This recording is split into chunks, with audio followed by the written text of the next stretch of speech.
இல்ல கட்டமைப்பை வந்துட்டு சரி பண்ணி முதல்ல ஒரு மாவட்டத்துக்கு போட்டாரு. மாவட்டத்துக்கு பிறகு நேரா பூத் கமிட்டிக்கு வந்துட்டாரு. வந்துட்டு அவர் என்ன பண்றாரு, அவங்கள வந்துட்டு நீங்க மக்கள் கிட்ட போங்க அப்படின்றாரு. மக்கள் பிரச்சனைய கேளுங்க.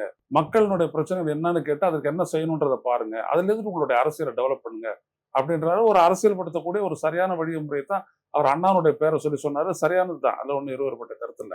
நீங்க மத்த விஷயத்தெல்லாம் சொல்றீங்க இல்லைங்களா? அந்த சின்ன பசங்க அப்படி இப்படின்றதெல்லாம் வந்துட்டு அதெல்லாம் விமர்சன கருத்துக்கள். அது இன்னும் சொல்லப் போனா அது ரொம்ப தவறு.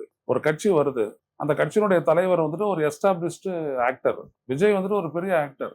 அவருக்கு ரசிகர்கள் இருப்பாங்க. அது எல்லா ஏஜ் குரூப்பும் இருப்பாங்க. அவங்க எல்லாருமே வந்துட்டு அவர் எடுக்கக்கூடிய அரசியல்ல வந்துட்டு பங்கேற்கவும் நினைப்பாங்க. அதை வந்துட்டு நம்ம குறைய சொல்ல முடியாது. 18 வயசுக்கு மேல இருக்கிறவங்களுக்கு வாக்குன்னு சொல்லலாம். 18 வயசுக்கு கீழே இருக்கிறவங்க அரசியல் ஈடுபடக்கூடாதுன்னு எங்க இருக்கு அரசு? அதனால சட்டம் அது ரொம்ப தப்பு. இவங்கெல்லாம் சின்ன பசங்க அப்படிலாம் சொல்லி பேசுறதெல்லாம் வந்துட்டு அறவே தவறான ஒரு பேச்சு. அப்படி பேசக்கூடாது. அரசியலுக்கு வரக்கூடியவங்க இவர் மேல ஒரு அபிமானத்தோட வர்றவங்களுக்கு வந்துட்டு அரசியல் படுத்த போகுது அவங்களும் என்ன இல்லாம 15 வயசு பையன் என் கொடியை தூக்கிட்டு போகும்போது இதுக்கெல்லாம் வந்துட்டு நீங்க சின்னவங்களை பயன்படுத்துறீங்கல்ல, கூட்டத்துக்கு ஆள் சேர்க்கும் போது பயன்படுத்துறீங்கல்ல, அரசியலுக்காக ஒருத்தர் பயன்படுத்தக்கூடாதா? எனவே அதெல்லாம் பரவாயில்ல.